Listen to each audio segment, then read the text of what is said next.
जय हिंद दोस्तों, स्वागत है आपका हमारा यूट्यूब चैनल सक्सेस मैथमेटिक्स 7613 में। जैसा कि दोस्तों कि हम आज क्या पढ़ेंगे, भारत का भूगोल। भारत का भूगोल में क्या पढ़ेंगे हम? अब भारत का भूगोल से स्टार्ट कर रहे हैं दोस्तों। इसकी एक सीरीज और चालू करने की कोशिश किए थे हमने, लेकिन वो दोस्तों लुसेंट से था और लुसेंट में दोस्तों पूरी जानकारी नहीं दे सकते थे, इसलिए आज दोस्तों हम अपने खुद के नोट्स से आज आप लोग को भारत का परिचय दोस्तों इसमें भी जीरो टू हीरो से जानेंगे। किससे जानेंगे? Zero to hero. दोस्तों हमारा मकसद ये है कि जो इंटर आर्ट से साइंस से भी आया है दोस्तों, जो क्लास 10th के बाद कभी भारत का भूगोल ना भी देखा हो तो हम उसको कवर करते हुए चलेंगे दोस्तों। हम जीरो से हीरो लेवल तक जाएंगे, इसमें कहीं भी कुछ नहीं होगा दोस्तों। जैसा कि आप सबको पता है कि क्या दिया भारत का भूगोल में, भारत का परिचय।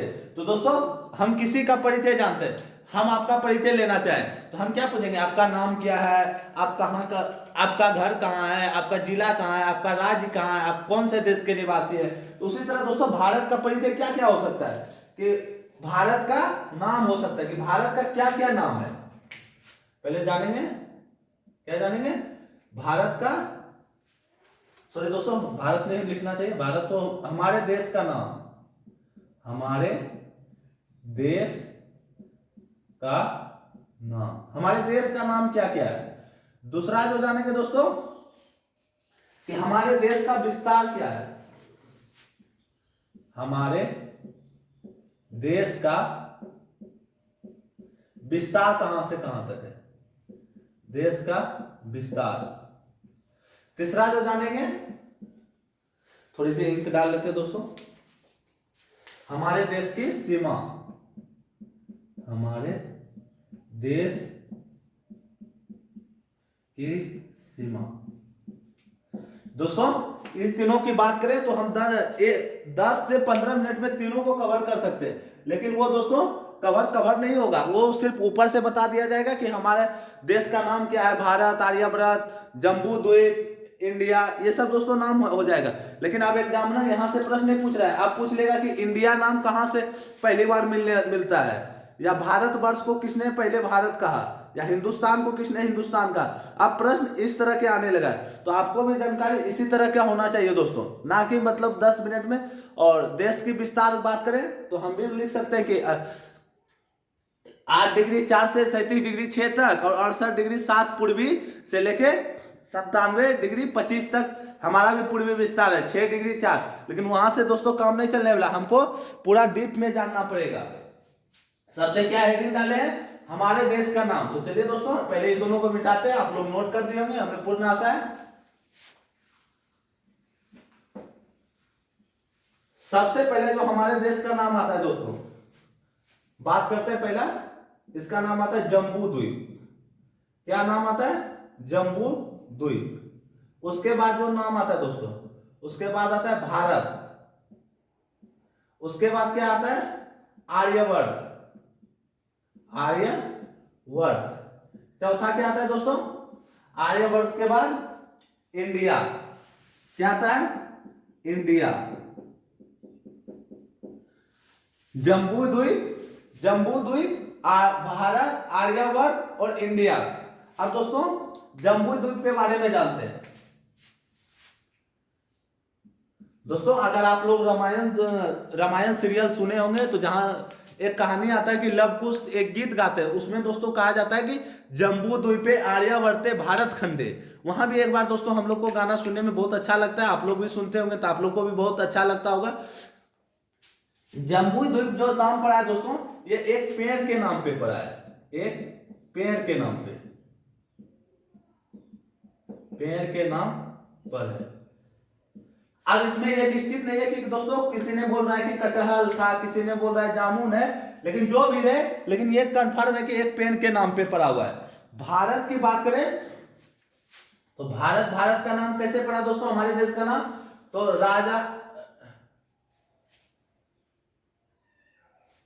राजा दुष्यंत, राजा दुष्यंत और महारानी शकुंतला, इनकी पत्नी महारानी शकुंतला, शकुंतला के पुत्र का नाम भारत था, दोस्त भरत था, के पुत्र का नाम क्या था, भरत था। और इस भरत के बारे में कहानियां मिलती है दोस्तों कि ये भरत वही भरत था जो कि शेर के भी दांत गिन लेते थे उसके जबड़े में हाथ डाल के, और उसके इसी वीरता के कारण भारत का नाम हमारे देश का नाम भरत के नाम पर ही भारत पड़ा। कौन था राजा भरत? राजा दुष्यंत और महारानी शकुंतला के पुत्र का नाम क्या था? भरत था। अब आर्यभट्ट के बारे में जानते हैं। आर्यभट्ट हमारे देश का कैसे क्यों नाम पड़ा? हमारे देश में जब वैदिक काल पढ़िएगा तो आर्यों का निवास था, हमारे देश में आर्यों का निवास स्थान था, निवास स्थान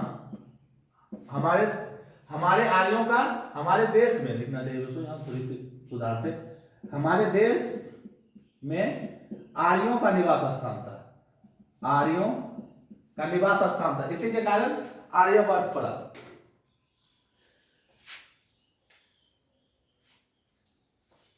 एक नाम छूट गया दोस्तों, वो हिंदुस्तान होना चाहिए, हिंदुस्तान छूट गया है, हिंदुस्तान।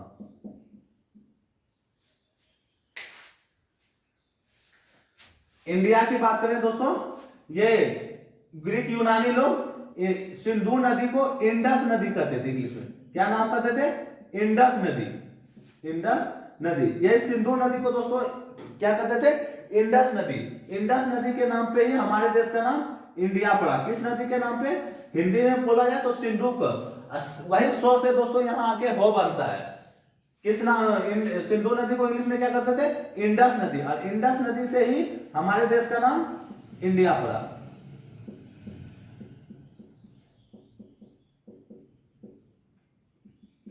इंडिया पड़ा। चलिए दोस्तों, हिंदुस्तान की बात करें तो ग्रीक यूनानी लोग, ग्रीक यूनानी लोग ह को स कहते थे, नहीं दोस्तों, स को ह कहते थे, स को ह कहते थे, ह कहते थे, ह कहते थे, स को ह कहते थे। वो वास्तविक में बोलना क्या चाह रहा था कि स को क्या करना चाह रहा है? हिंदुस्तान। ऐसे वो कहना क्या चाह रहा था? सिंधुस्तान, सिंधुस्तान क्या करना चाह रहा था? स को क्या बोल रहा है? ह बोल रहा है, तब तो हिंदुस्तान हुआ। अगर ये पूछ लिया जाए प्रश्न में कि वो लोग वास्तविक में कहना क्या चाह रहे थे, तो वो लोग कहना चाह रहे थे दोस्तों सिंधुस्तान, यानी सिंधु नदी के किनारे बसने वाले लोग सिंधुस्तान में रहते हैं, लेकिन वो बोला क्या दोस्तों? हिंदुस्तान। चलिए दोस्तों, यहां तक हुआ हमारे देश का नाम। और दोस्तों हिंदुस्तान के बारे में बोले, जो ग्रीक यूनानी लोग थे, ये सिंधु नदी के आसपास के क्षेत्र को, सिंधु नदी के आसपास, जैसे सिंधु नदी जहां जहां बहती है दोस्तों, जम्मू कश्मीर, पंजाब के क्षेत्र, अमृतसर, उधर पाकिस्तान के बात करें तो मुजफ्फराबाद या पीओके का भाग, या एक बात दोस्तों, जो पाकिस्तान में, जो आप लोग यहाँ से जानते होंगे, मैप के द्वारा आपको बताते हैं थोड़ा सा, सिंधु नदी यहाँ से प्रवेश करती है गिलगित, यहाँ नुब्रा नदी सिंधु में मिलती है, और यहाँ आके ये पाकिस्तान के जो भाग में चला गई, इस क्षेत्र को भी वो सिंधु हिंदुस्तान ही कहा। लेकिन पूरे भारत को हिंदुस्तान पहली बार किसने कहा? जितना भी भारत की सीमा है दोस्तों, उसको हिंदुस्तान किसने कहा? तो वो हेरोडोटस थे। कौन थे? पूरे भारत की सीमा को, यह प्रश्न पूछा जा चुका है दोस्तों कि पूरे भारत को पहली बार, पूरे भारत की सीमा को पहली बार हिंदुस्तान किसने कहा? सिर्फ ये पूछा जाएगा कि हिंदुस्तान को पहली बार किसने कहा, तो ग्रीक यूनानी लोग ने। और ये पूछे कि पूरे भारत की सीमा को, तो वहां आंसर चेंज हो जाएगा दोस्तों, वहां आंसर ग्रीक यूनानी नहीं होगा, वहां हेरोडोटस होगा। पूरे भारत की सीमा को, पूरे भारत की सीमा को हिंदुस्तान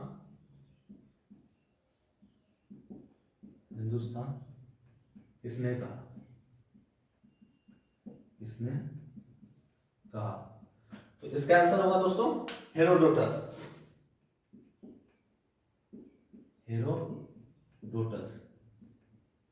हेरोडोटस कौन थे दोस्तों? इसे इतिहास का पिता कहा जाता है, इतिहास का पिता। चलिए दोस्तों, आप लोग इसको नोट्स कीजिए। आप लोग के पास 10 सेकेंड का टाइम है। यहाँ हमारे देश का नाम हो गया दोस्तों। इसी तरह जैसे कि आपको अभी एग्जांपल दिए थे कि कोई पूछेगा पहले आपका नाम क्या है, तो उसके बाद आप अपना नाम बताइएगा, तब पूछा जाता है दोस्तों आपका घर कहाँ है। तो अब हम क्या पढ़ेंगे, हमारे देश का विस्तार कहाँ तक है। दोस्तों हमें बार बार देखनी पड़ती है कि वीडियो बफरिंग ना हो आप लोग के लिए। चलिए दोस्तों, इसको मिटाते हैं।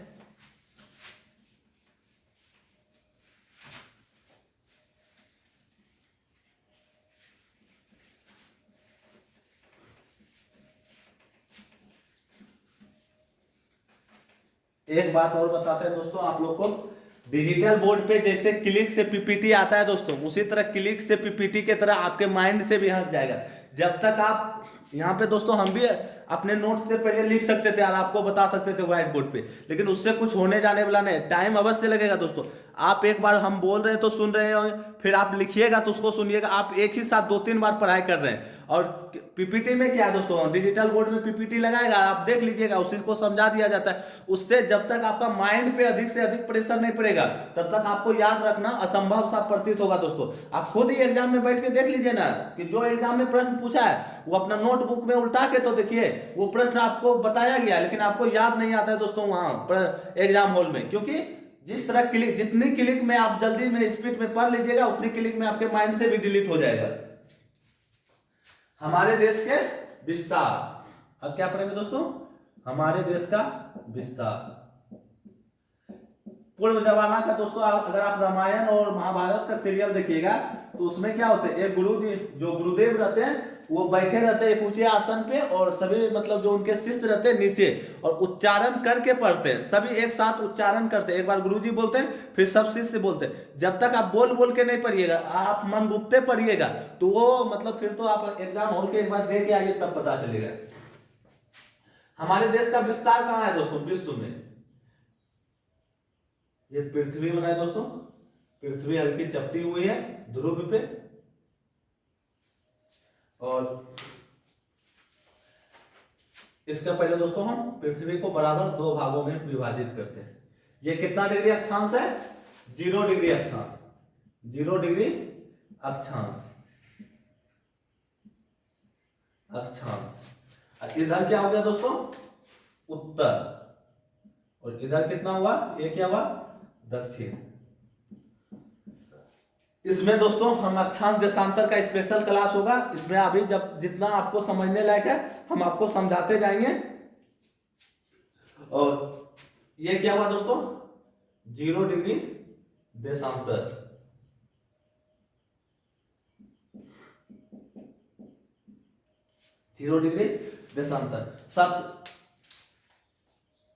सबसे पहला जो प्रश्न आता है दोस्तों कि अक्षांश रेखा किस ओर से किस ओर खींची गई है, तो दोस्तों ये ऊपर हो गया उत्तर, नीचे क्या हुआ दक्षिण, तो इधर क्या होगा आप लोग सोच के बताइए।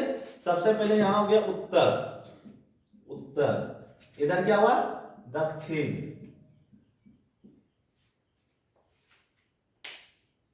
इधर क्या हुआ पूर्व, इधर क्या हुआ पश्चिम। दोस्तों उत्तर दक्षिण तो सभी लोग याद कर लेते हैं, लेकिन पूर्व और पश्चिम में आपको कंफ्यूजन हो जाएगा जब आप एग्जाम में, खास करके एग्जाम में जब आपको माइंड पे प्रेशर रहेगा कि पूर्व किधर होगा पश्चिम किधर होगा। दोस्तों पश्चिम थोड़ा कट रहा है, हम पश्चिम को थोड़ी छोटा करके लिखते हैं, एक बार देख लेते दोस्तों, कट तो नहीं रहा है। चलिए दोस्तों इधर हम पश्चिम लिखे, आप लोग थोड़ा सा कोऑपरेट कीजिएगा। पश्चिम, पश्चिम को दोस्तों यहां आधा पढ़िएगा तो पश्चिम को उच्चारण करने में आपको प्रश्न का आएगा आंसर, कि प्रश्न, पश्चिम को प्रश्न पढ़िए दोस्तों, प्रश्न के बाद ही उत्तर आता है, ना कि पहले उत्तर तब प्रश्न आता है। दोस्तों पहले क्या आता है प्रश्न, उसके बाद उत्तर। अगर दोस्तों आप यहां पश्चिम दे दीजिएगा, अगर यहां क्लॉक वाइज चलिएगा, पृथ्वी घड़ी कैसे चलती है इधर से इधर, तो आप कहीं से चलना चालू कीजिए। अगर आपको पश्चिम यहां दे दीजिएगा तो आपको पहले क्या मिलेगा उत्तर, उसके बाद क्या मिलेगा पश्चिम। तो हर हमेशा पहले क्या आता है प्रश्न आता है, उसके बाद क्या आता है तब उत्तर आता है। तो पहले पश्चिम तब उत्तर, तब पूर्व तब दक्षिण। आप कहीं से भी चालान चालू कीजिए। एक ही ट्रिक याद है कि पहले प्रश्न आएगा। क्या आएगा? पहले प्रश्न आएगा। चलिए दोस्तों, अब भारत के बारे में बताते हैं। आप लोग को कॉन्सेप्ट समझ में आया होगा कि पहले प्रश्न आता है तब उत्तर आता है। भारत, यह हुआ दोस्तों 23.5 कर्क रेखा, 23.5 नॉर्थ, और ये क्या हुआ 23.5 साउथ। सूर्य दोस्तों यहां से यहां तक ही मतलब सूर्य का वो परिक्रमा होता है दोस्तों। सूर्य विषुवत रेखा पे सूर्य सालों भर चमकता है। सूर्य विषुवत रेखा पे सालों भर चमकता है, और 23.5 नॉर्थ और 23.5 साउथ, यहाँ पे सूर्य लंबवत साल में एक बार चमकता है। वो भी दोस्तों कवर करेंगे, लेकिन अभी आपको सिर्फ समझना चाहिए हमारे देश का विस्तार। हमारा देश का जो विस्तार है दोस्तों, हमारे देश का विस्तार यहाँ पे है।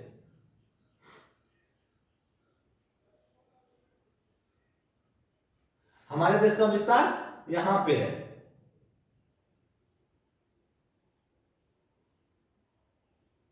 चलिए दोस्तों, क्लियर, इतना छोटा मैप में तो नहीं बना सकते, लेकिन आप लोग समझिए, क्योंकि जब कर्क रेखा पढ़िएगा तो सबसे पहले पढ़िएगा कि भारत कर्क रेखा गुजरात में प्रवेश करते हैं, उसके बाद राजस्थान में। तो भारत का स्थिति कहां है? अक्षांश की दृष्टि से देखें दोस्तों, अक्षांश की दृष्टि से। अभी हम देशांतर रेखा आपको मिटा के दिखाते हैं, देशांतर रेखा मिटाते हैं। अक्षांश की दृष्टि से भारत कौन से गोलार्ध में? उत्तरी गोलार्ध में। अक्षांश की दृष्टि से उत्तरी गोलार्ध में भारत की स्थिति क्या है? उत्तर। अक्षांश की दृष्टि से उत्तर की ओर। और ये देशांतर की दृष्टि से भारत किस गोलार्ध में है? देशांतर की दृष्टि से पूर्व गोलार्ध में। इधर क्या हुआ दोस्तों? पूर्व हुआ। तो देशांतर की दृष्टि से भारत कहां है? उत्तर पूर्व में, सॉरी पूर्व में। अक्षांश की दृष्टि से भारत कहां है? भारत यह हुआ दोस्तों 0 डिग्री। 0 डिग्री पृथ्वी को 2 बराबर भागों में बांटती है। 0 डिग्री को ही दोस्तों बृहद वृत्त कहा जाता है, बृहद वृत्त, या इसी को भूमध्य रेखा कहा जाता है। भूमध्य रेखा कहा जाता है, या इसी को विषुवत रेखा कहा जाता है। तीनों नाम इसी का है, तीनों नाम इसी का है। 0 डिग्री अक्षांश रेखा का है। अक्षांश की दृष्टि से भारत किस गोलार्ध में है? उत्तर गोलार्ध में। देशांतर की दृष्टि से भारत पूर्व गोलार्ध में है। और अक्षांश और देशांतर दोनों की दृष्टि से भारत किस गोलार्ध में है? अक्षांश और देशांतर दोनों की दृष्टि से, अक्षांश और देशांतर की दोनों की दृष्टि से भारत कौन सा गोलार्ध में है? उत्तर पूर्व गोलार्ध में है। अगर प्रश्न ये आए कि अब भारत अक्षांश की दृष्टि से किस गोलार्ध में है, तो उत्तर गोलार्ध में। देशांतर की दृष्टि से भारत किस गोलार्ध में है? पूर्व गोलार्ध में। और अक्षांश और देशांतर दोनों की दृष्टि से मिला के पूछे तो उत्तर या पूर्व नहीं होगा, तब हो जाएगा उत्तर पूर्व। अब लिख देते हैं दोस्तों एक बार फिर से, अक्षांश और देशांतर की दृष्टि से, अक्षांश और देशांतर, इस तरह के प्रश्न आते हैं दोस्तों कभी कदा। पहले ये सब प्रश्न ज्यादा पूछा जा रहा था, अब इस सब के प्रश्न की संख्या कम हो गई, लेकिन दोस्तों ये सब बेसिक है, हमको जानना जरूर चाहिए। दोनों की दृष्टि से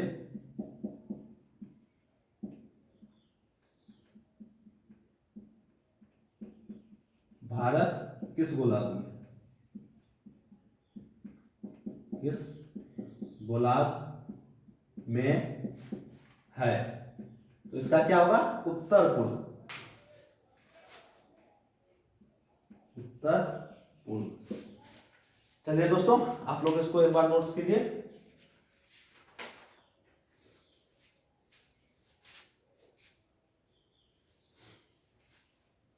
चलिए दोस्तों, अब हम इसको मिटाते हैं।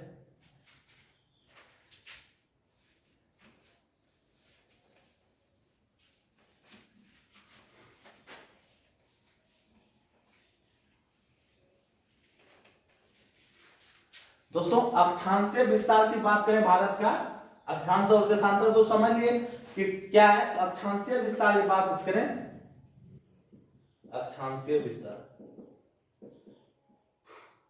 अक्षांशीय विस्तार भारत का, भारत का अक्षांशीय विस्तार एक मिनट दोस्तों, वीडियो में कुछ कर तो नहीं रहा है नहीं दोस्तों, आप लोग को स्पष्ट दिखाई दे रहा होगा। थोड़ा सा दोस्तों आप लोग एक काम कीजिएगा कि थोड़ा सा क्वालिटी जरूर बढ़ाइएगा दोस्तों, वीडियो की क्वालिटी आप लोग जरूर बढ़ा के देखा कीजिए ताकि आप लोग को स्पष्ट दिखे।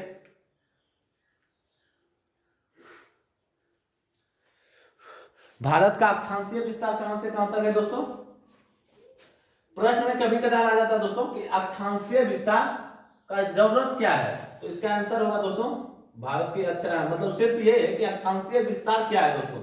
तो ये ग्लोब पे, इसको हटाते हैं पहले, अक्षांशीय विस्तार क्या है, क्या है? तो इसका आंसर होगा दोस्तों ये ग्लोब पे, ये ग्लोब, ग्लोब मतलब दोस्तों पृथ्वी का, आप लोग को पता होगा कि पृथ्वी का जो लेते हैं छोटा सा गोला टाइप का, वही ग्लोब है दोस्तों। ये ग्लोब पर काल्पनिक रेखा है, काल्पनिक रेखा है। अब वही दोस्तों देशांतर की बात करेंगे तो ये वास्तविक रेखा है, ये चीज ध्यान रखिएगा, ये ग्लोब पे काल्पनिक रेखा है। तो दोस्तों जब ग्लोब पे काल्पनिक रेखा है तो इसका उपयोग क्या किया जाता है, उपयोग क्या होता है, उपयोग क्या है, उपयोग क्या है? तो इसका उपयोग दोस्तों दो काम के लिए किया जाता है। सबसे पहले किसी देश का लोकेशन जानने के लिए, क्या चीज, लोकेशन, किसी देश का या मतलब जहां भी लिखा जाए लोकेशन जानने के लिए, और मानसून और जलवायु, मानसून और जलवायु, मानसून और जलवायु जानने के लिए,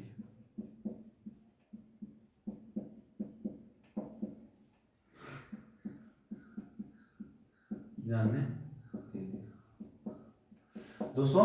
इसका एक बार आप लोग को जानना होगा तो आप लोग जरूर जीपीएस कैमरा डाउनलोड कीजिएगा, GPS camera, GPS camera download करके आप लोग देख सकते हैं। उसमें लॉन्गिट्यूड, लॉन्गिट्यूड तो दोस्तों देशांतर रेखा हो गया, लॉन्गिट्यूड में देख लीजिएगा कि आपकी अक्षांशीय विस्तार क्या है।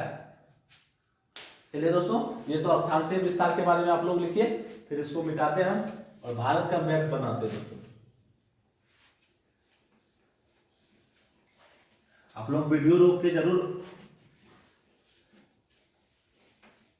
फिर से, दोस्तों हमें तो उतनी अच्छा से फिर से मैप बनाने नहीं आता है, लेकिन आप लोग को अगर आता होगा तो आप लोग सही बनाइएगा।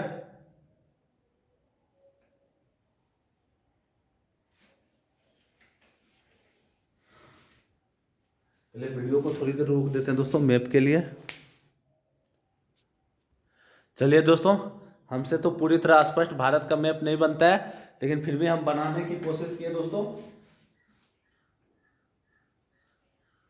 चलिए दोस्तों भारत के ये मैप हुआ, और ये दोस्तों भारत का क्या हुआ, मुख्य भूमि है, मुख्य भूमि। लेकिन दोस्तों भारत का मुख्य भूमि थोड़ी ना है, इधर लक्षद्वीप है, इधर अंडमान निकोबार द्वीप समूह है, हम अंडमान निकोबार द्वीप समूह बनाते हैं।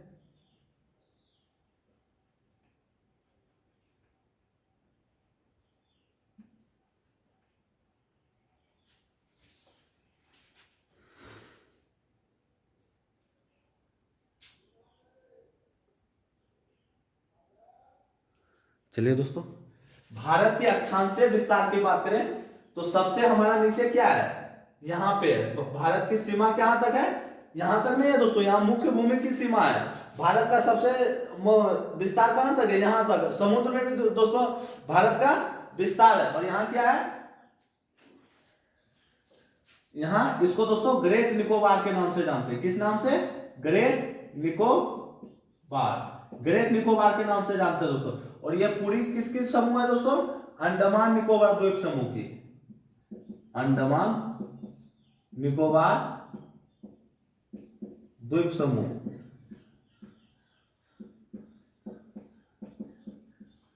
दोस्तों हाल ही में इसकी राजधानी का परिवर्तन क्या है, इसकी राजधानी क्या है, श्री विजयपुरम। राजधानी की बात करें तो श्री विजयपुरम, सिर्फ विजयपुरम भी बोल सकते हैं दोस्तों, कोई दिक्कत नहीं होगा उसको। ग्रेट निकोबार, यहां भारत के अक्षांशीय विस्तार क्या है दोस्तों,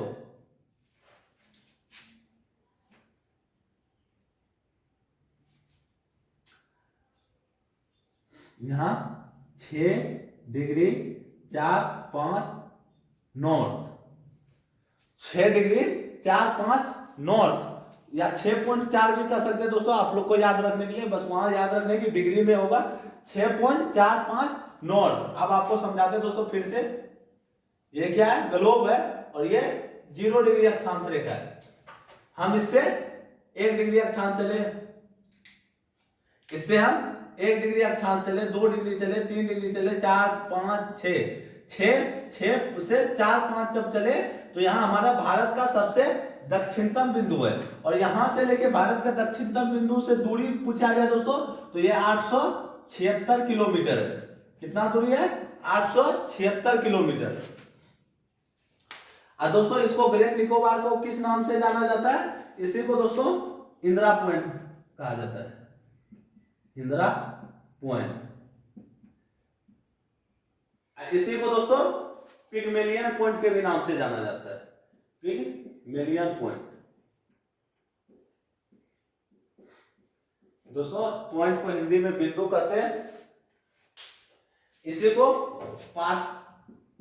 पार्सन बिंदु भी कहा जाता है, पार्सन बिंदु कहा जाता है। इसका एक नाम और है दोस्तों लिंग हिसी। क्या नाम है? लिंग हिसी। ये चारों नाम इसी का दोस्तों। पहले जब दोस्तों एसएससी का एग्जाम होता था तो उसमें, अब तो दोस्तों आंसर की मतलब शेयर करने के लिए मना कर दिया गया है, तो पहले एक बार पूछा था कि भारत का सबसे दक्षिणतम बिंदु 6 डिग्री 4-5 पे कौन सा बिंदु स्थित है, और वहां इंदिरा पॉइंट लोग खोजते खोजते, एसएससी का जब हम लोग देख रहे थे प्रीवियस ईयर दोस्तों, तो इंदिरा पॉइंट उसमें था ही नाम नहीं, तो उसमें क्या दिया था? पार्सन बिंदु और लिंग हिसी, ये दो नाम दिया था। फुट में दिया था ऑप्शन A+B B C। तो दोस्तों इंदिरा पॉइंट और पिगमेलियन पॉइंट तो नाम ही नहीं था, तो इसका क्या नाम हो जाएगा? पार्सन बिंदु और लिंग हिसी। चलिए दोस्तों आगे बढ़ते हैं। ये तो दोस्तों भारत का ये सबसे दक्षिणतम बिंदु हो गया, भारत का ये क्या है? सबसे दक्षिणतम बिंदु। अब मुख्य भूमि के सबसे दक्षिणतम बिंदु की बात करें दोस्तों, तो ये क्या हो जाएगा? पहले दोस्तों इसको हम आपको लिख देते हैं, जो समझाए उसको एक बार लिख देते हैं, फिर हम कन्याकुमारी, बहुत से लोग को नोट्स बनाने में कंफ्यूजिंग होता होगा, तो हम पहले लिख देते हैं। क्या बताए दोस्तों?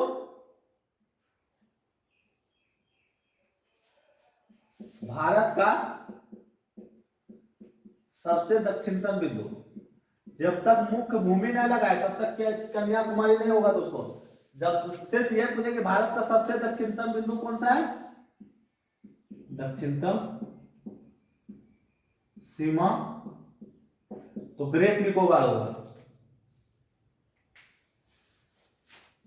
ग्रेट निकोबार।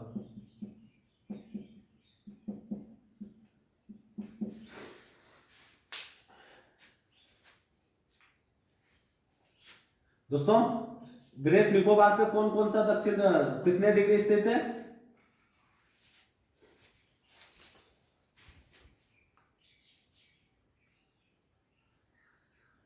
इंक खत्म हो जाता है दोस्तों, गर्मी का दिन है और ये थोड़ा सूख जल्दी जा रहा है, इसलिए बार बार इंक डालना तो जरूरी पड़ जाता है दोस्तों। कौन सा अक्षांश का विस्तार है दोस्तों? 6 डिग्री 4-5 नॉर्थ, क्योंकि अभी बताए थे दोस्तों कि हम ऊपर जाएंगे तो नॉर्थ पे जाएंगे, नीचे आएंगे तो साउथ में, दक्षिण में, ऊपर उत्तर में, नीचे दक्षिण में। नॉर्थ अक्षांशीय विस्तार है, अक्षांशीय विस्तार है, विस्तार है। इसे अन्य किस नाम से जाना जाता है? अन्य नाम, अन्य नाम हुआ दोस्तों Indira point, Indira point, Pygmalion point, Pygmalion point, point आप लोग लगा लीजिएगा दोस्तों। पार्सन बिंदु या पार्सन पॉइंट, पार्सन बिंदु। दूसरा क्या होगा? लिंग हिसी, लिंग इसी, ये चारों इसी का नाम दोस्तों। भूमध्य रेखा से दूरी कितना है दोस्तों हमारे दक्षिणतम बिंदु का? भूमध्य रेखा से दूरी, भूमध्य रेखा से दूरी 876 किलोमीटर। चलिए दोस्तों, तो आप लोग को पता होगा कि 876 किलोमीटर बहुत ज्यादा दूरी नहीं है। तो जितना आप नीचे भूमध्य रेखा पे चल जाइएगा, भूमध्य रेखा के आसपास के वहां के लोग का दोस्तों स्किन देखिएगा तो काफी काला होगा, क्योंकि वहां सूर्य साल भर एक बराबर चमकते रहती है। चलिए दोस्तों, आप लोग इसको नोट कर लिए होंगे। अब इसको मिटाते हैं और अब हम मुख्य भूमि को पढ़ते हैं।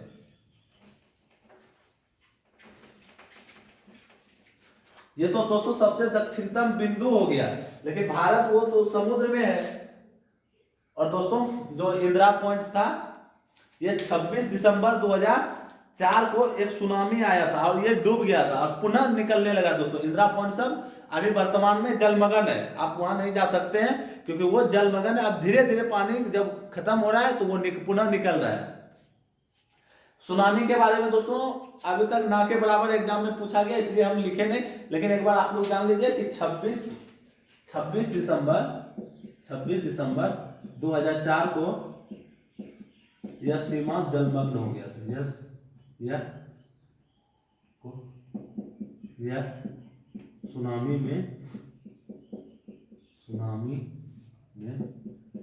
जलमग्न हो गया था। दोस्तों आप लोग ये नहीं समझ लीजिएगा कि अंडमान निकोबार द्वीप समूह में इतने ही द्वीप है। द्वीप तो 500 से अधिक है, लेकिन हमको जितना जरूरी है अभी हम उतना ही पढ़ेंगे। तो सब पढ़ेंगे दोस्तों, जितना 7 ठो बनाए थे 7 को पढ़ेंगे कि उत्तरी अंडमान, मध्य अंडमान, दक्षिण अंडमान। लेकिन अभी क्या पढ़ रहे हैं हम? भारत का अक्षांशीय विस्तार को हम अक्षांशीय विस्तार की दृष्टि से पढ़ रहे हैं। अब भारत की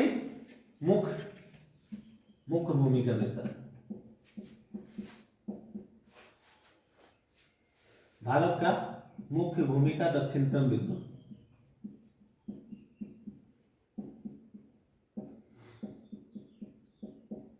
दोस्तों हमारा ये लास्ट हेडिंग है। उसके बाद अब हम पढ़ेंगे क्या? ये उत्तरी अक्षांश, मतलब भारत की उत्तरी सीमा तक, जो कि दोस्तों ये इंदिरा पोल होगा। लेकिन अभी हम क्या पढ़ रहे हैं? भारत के मुख्य भूमि का दक्षिणतम बिंदु। ये कहां है दोस्तों? कन्याकुमारी।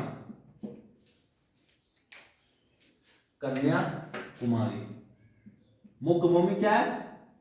मुख्य भूमि की अंतिम सीमा कन्याकुमारी। इसी को दोस्तों केप कोमोरिन भी कहते हैं। इसे केप कोमोरिन भी कहते हैं।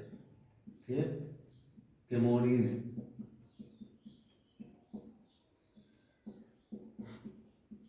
इसे केप कोमोरिन भी कहते हैं।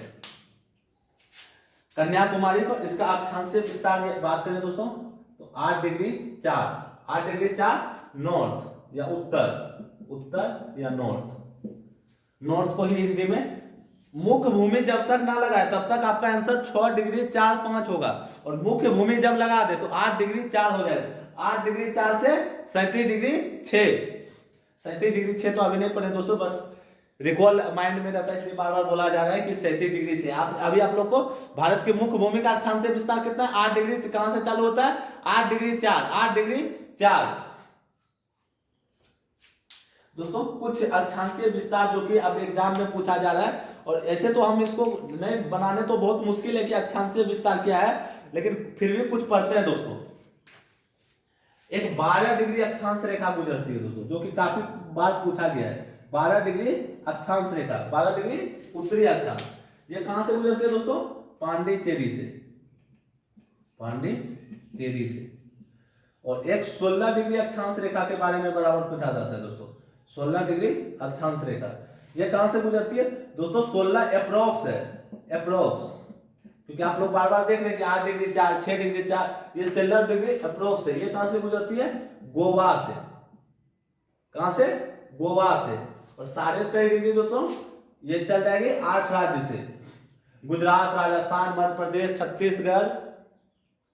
छत्तीसगढ़ के बाद झारखंड के बाद पश्चिम बंगाल के बाद बांग्लादेश। प्रश्न तो यहां से पूछ लिया था दोस्तों कि भारत का 23.5 डिग्री कर्क रेखा को कर्क रेखा क्यों कहते हैं? अब आप टीचर लोग बताए नहीं थे कि बहुत कम ही टीचर बताते कि कर्क रेखा को कर्क रेखा क्यों कहते हैं। तभी तो टीचर कहते हैं दोस्तों कि हर आपको पेड कोर्स में कुछ ना कुछ अलग मिल जाएगा। तो अलग यही रहता है दोस्तों कि उसमें नहीं बताया ये। और यहाँ एक प्रश्न और आता है वो भी हम बताते हैं। तो कर्क रेखा कर्क राशि के नाम पे पड़ा है क्योंकि 21 जून को सूर्य कर्क राशि में रहता है, इसी नाम से इसको कर्क रेखा पड़ा है। चलिए दोस्तों, इसके बारे में जब कर्क रेखा पढ़ेंगे तब भी और बताएंगे। 23.5 डिग्री कर्क रेखा, आप लोग को पता होगा दोस्तों कि कर्क रेखा कहां कहां से गुजरती है। 16 डिग्री अप्रोक्स। अब दोस्तों प्रश्न अगर आ जाए कि 15 डिग्री अक्षांश रेखा कहां से गुजरती है, तो दोस्तों अब क्या हो जाएगा, 12 डिग्री पांडिचेरी से गुजरा। और ऑप्शन में अगर कर्नाटक मतलब ये दोनों के बीच में स्टेट का नाम दिया रहे, गोवा और पांडिचेरी के बीच का स्टेट आप चुन सकते हैं। अगर इधर का नाम दे दिया, वो भी जानते हैं दोस्तों कि प्रश्न कहां से बना सकता है विद्यार्थी, बशर्ते उनको कंफ्यूजिंग। तो कितने का अक्षांश रेखा बताए दोस्तों, 6 डिग्री 4, 1 8 डिग्री 4, 2 3 4 5 अक्षांश रेखा कम से कम अभी हमको पढ़ के चलना है, क्योंकि सिर्फ 6 अक्षांश रेखा मुख्य भूमि और उत्तरी सीमा का नहीं पूछा जाएगा दोस्तों। अब प्रश्न को थोड़ा सा आगे भी बढ़ के हम लोग को पढ़ना होगा। दोस्तों कन्याकुमारी के बारे में एक तथ्य और आता है कि कन्याकुमारी में 3 समुद्र आके मिलते हैं। कौन 3 समुद्र आके मिलते हैं? यहां पे 3 समुद्र मिलते हैं दोस्तों। ये दोस्तों अगले साल या उससे आगे का प्रीवियस ईयर एसएससी का उठा के देखिएगा, तो वहां पूछा गया दोस्तों कि कन्याकुमारी में 3 समुद्र मिलते हैं, उनमें से कौन कौन से नहीं है। उसमें पूछा था कि कौन इनमें से नहीं है, तो अर्थात आपको 3 ठो जानना ही पड़ेगा कि कौन कौन में मिलेगा दोस्तों। इधर से कौन सा आ गया, अरब सागर। अरब नहीं दोस्तों, अरब सागर इधर नहीं होगा, अरब सागर तो इधर होगा, अरब सागर। इधर क्या हो गया, बंगाल की खाड़ी, बंगाल की खाड़ी। और इधर क्या हो गया, हिंद महासागर, हिंद महासागर, महासागर। दोस्तों अरब सागर के जल इधर से आया, हिंद महासागर का जल इधर से, और बंगाल की खाड़ी यहां से। यही दोस्तों पूछा जाता है कि यहाँ पे 3 समुद्र मिलते हैं, वो कौन कौन सा है। तो जो चलिए दोस्तों आज आप लोग के लिए यहीं तक अक्षांशीय विस्तार के उत्तरी से सबसे भारत के दक्षिणतम सीमा तक पढ़ाए। और कल जो आएगा वीडियो आएगा दोस्तों, उसमें हम बताएंगे उत्तरी सीमा, भारत के उत्तरी सीमा। दोस्तों हिंद महासागर करके, हिंद महासागर को हम थोड़ी सी ऊपर लिखते हैं, हिंद महासागर।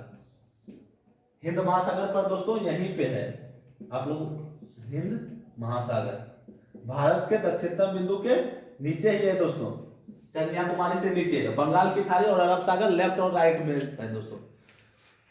तो चलिए दोस्तों कल देशांतर रेखा के बारे में बताते हैं, और देशांतर रेखा के बारे में भी आप लोग को पढ़ के काफी एंजॉय आएगा। और आपको दोस्तों इस तरह के भी प्रश्न सॉल्व करना चाहिए, क्योंकि आप प्रश्न को दोस्तों एडवांस में पूछा जा रहा है, तो आप लोग को एडवांस में जानकारी होना चाहिए। तो चलिए दोस्तों मिलते हैं अगले वीडियो में, तब तक रखिए अपना ख्याल। जय हिंद, जय भारत, वंदे मातरम।